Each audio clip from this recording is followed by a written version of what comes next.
All right, we're back for the last 15 minutes of the show, and I appreciate all those callers that have called in, and certainly if you're out there and you have a question, they'll flip that number up there for you at the bottom. And kind of summarize tonight, we've talked a little bit about opioid and opioid addictions and some of the cures for that, and Ray called in and talked about Suboxone and the difficulties in getting it and medical alternative therapy. Hopefully, if you have chronic pain, anxiety, depression, all those run together. I mean, anxiety and depression, pain and anxiety do run together.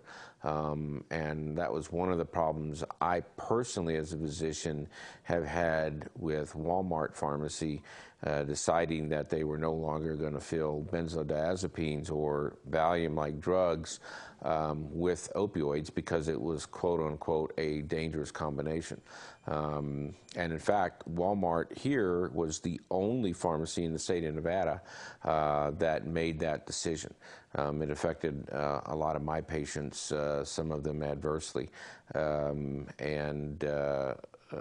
So anyway, Ray's back on the phone, so I want to take his question. Ray. Yeah, Reiner Flagman again. Doc, things are happening as far as the CBDs, like you had mentioned. I guess you mentioned in the first part of the show, maybe I didn't catch it fully, that they actually came out with medication that would stop seizures in kids. Mm-hmm. And it's just a matter of, it's from the marijuana, but Big Pharma found a way to put it in a pill or a capsule or whatever. Now, Sanjay Gupta had a show about 5 years ago, and I watched it, where they found kids that were having 300 seizures a week, were having a couple drops of the CBD oil put under their tongue, and the seizures would stop. And yet the government, for these years, have held out against the marijuana, even though it helps people. In 1937, if this country did not ban the growth of marijuana, I think we'd have a cure for cancer and a lot of other things. Yep. Because there's so many positive things that have happened. And now that you see Big Pharma getting into it, and also, I don't know if you know about Chucky Schumer from New York, actually proposed to take marijuana off of the schedule list as far as controlled substances. It's going to, in a vote with Congress, whether it passes or not, but it's got to stop. Do you know right now, because I'm in court on a daily basis, I've been doing this for 16 years, I've been watching, even now they're still prosecuting people who smoked a joint before January 1st of 17 when it became legal here, because they did it between the election November 8th and the 1st. See, they're out to get us. They're out for a pound of flesh, and they don't care that people are suffering, and it really upsets me to be watching on a daily basis the injustice of our justice system. Yep. I don't know if you're still working in the jail helping the people out. I hope you are. Yep. But, it's important. Yep. So are you still working in the jail, yeah? Yeah, I am. Yeah. In fact, I usually have about every 2 weeks I'm there. I have some of my staff there the other weeks. But, I agree. And that's part of the reason why you see these people, and I was alluding to that, they've lost a lot of their judgment when it comes to these products, and it's because they've been a heroin or an opioid addict. And, when you define addiction, you define doing something despite the negative consequence of the action. So someone who knows they have a problem with opioids, they know they're risking their family, their life, other people, and they lack the judgment to say no. And they do that because the opioids have actually caused a fundamental change in their frontal lobe. So that was part of this pot versus pill, which showed that you could repair those nervous channels with CBD because of the anti-inflammatory, because of the regenerative properties, because it prevents amyloid and certain other deposits in the brain. It can be very, very curative, anti-inflammatory, like talked about cancer, and those types of things. So, I do believe you're right. I do believe that they've taken a cure that grows anywhere, and who knows who's responsible, but they need to lighten up and let it be part of society. And nobody's died of an overdose of marijuana. Yeah, you drive a little slower, and you may be a little bit, you just lose some of maybe your coordination. And I think that people should use responsibly. But if you got a medical condition you're using it for, consider that you're ill and take the appropriate action. Let the medication help you, but don't get behind the wheel. Now, CBDs do not get people loaded or high, so you could take those all day long. And the pure CBD in pill form is a great thing. You can go to dispensaries and get it all day long.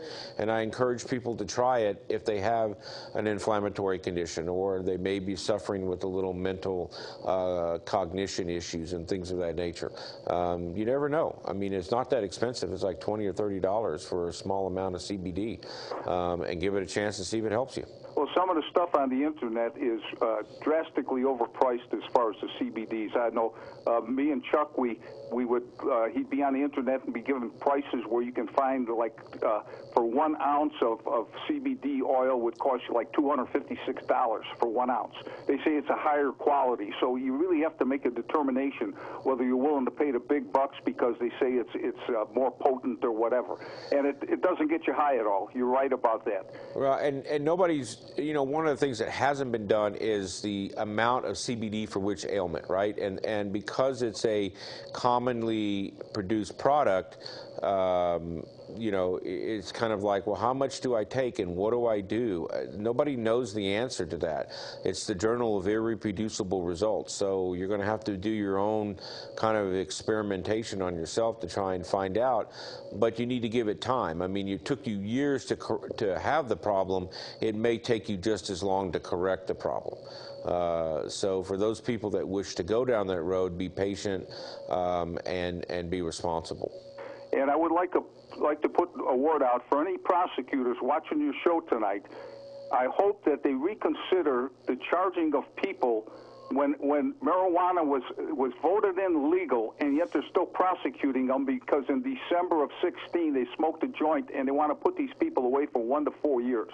This is just going for the pound of flesh. That's what's wrong with our justice system, and I'm watching it every day. And anybody who wants to join me in the courthouse, just come there Monday through Friday in the mornings, and you can see for yourself. Sit in on some of these cases, and you'll be surprised. Hey, so you had a good show tonight. Welcome back. Keep the faith, power to the people. And, I'm running for sheriff 6 times a charm. It's my 6th time. What's that? I'm running for sheriff again. It's my 6th time. Yeah, well, congratulations and good luck. It was like my cousin Vinny. He went for his bar exam 6 times, and he passed it on the 6th time, so he said 6 times a charm. So that's going to be my mantra, running the 6 times a charm. Twice? Have a good night. Thank you very much. All right, Ray, thank you. Bye. Good luck there. Yeah, maybe like the 3rd time's a charm, but maybe you got the the common numerator, 3 divided by 2. So, yeah, that's good. I hope that worked out for you. But I do believe that we're wasting our taxpayers' dollars prosecuting cases that and like that. And I guess the only justification you could have is, what about someone who was prosecuted in 15, right? And so it wasn't against the law. It was against the law in 15 and in 16. So I can understand that, but I can also understand leniency, and I can also understand reconsidering commuting those sentences. So I think we have Steve on the line. Steve. Yeah, we're talking about CBD. I have a very bad inflammation problem, and searching around the internet, I bought some turmeric, 1,000 milligrams. I take twice a day, and it's working. And it's most of the stuff you buy, they're wallet cleansers, but this is actually working. This is my 3rd day now, and I've been walking around the park, that little event they had down there, arguing with the politicians and stuff. And usually when I have to come home and I have to get my wife to massage my feet, but what I do with this turmeric, I'll take a little black pepper with it. They say that that helps it work better. What do you know about that, doctor? Well, turmeric is a very, it's been a long-standing herbal anti-inflammatory compound. So you basically have taken a compound that's been well known to be an anti-inflammatory. So you're experiencing the benefits of that, and hopefully it will continue to last. It really has no side effects that I'm aware of.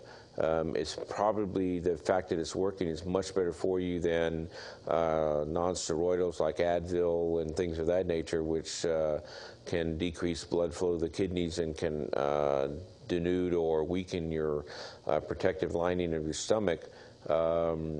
So hats off to you. Not everybody achieves those results, and black pepper is an anti-inflammatory.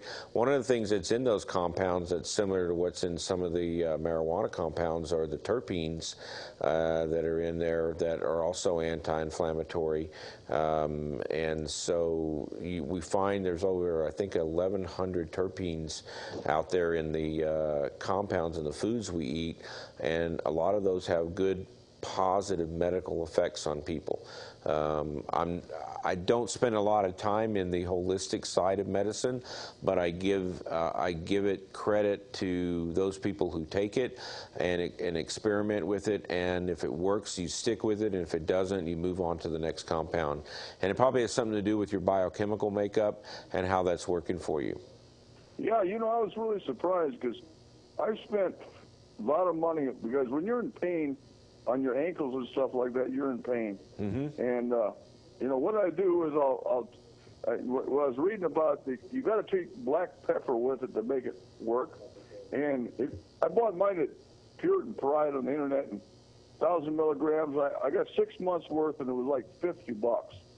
I mean, that's pretty cheap. And you know, I'll take, when I take one of the pills, these pills have a little black pepper in it, but I'll add a little more. I'll grab a little 4 or 5 kernels of the yeah, well, I've heard black pepper is good for you, and I'd rather use it than salt, although we need a little bit of salt. But, you know, it's encouraging, and I encourage people that are listening, if they have inflammatory issues, to look at some of these, you know, alternative medicines that you can get over the counter. If they work, unbelievable. And if they don't, well, you look for other options. So. Yeah, you know, it's doctor, it's trial and error. I've spent thousands of dollars on this stuff and different stuff, and for some reason, this works. I mean, it's, you know, it's kind of like stuff you buy on the internet for erectile dysfunction. Half of it don't work, and every now and then you get one that works. You know? Yeah. But this definitely works, and I'm glad you came back. Well, thank you. Thanks for the call. I appreciate that very much, Steve. Okay, thank you. Yeah. And we're about ready to run out of time, but I'm going to, you know, hopefully you got a lot out of tonight's show, and I'm really glad to be back and trying to, you know, help you with information that maybe you can't get anywhere else. And we'll look forward to being back for a long series of shows. And if I'm trying to go out of town, which I do occasionally, we'll try and do some tapings, so we'll have new information for you. And if there's something you want me to talk about or on a future show, if you don't want to ask the question, you can call in and speak to the producers behind the little screen over there, and they'll give me a message on a topic you might be interested in me talking about. So with that, I'm going to say good night and see you next Monday night. Have a good night. Thanks, Pahrump.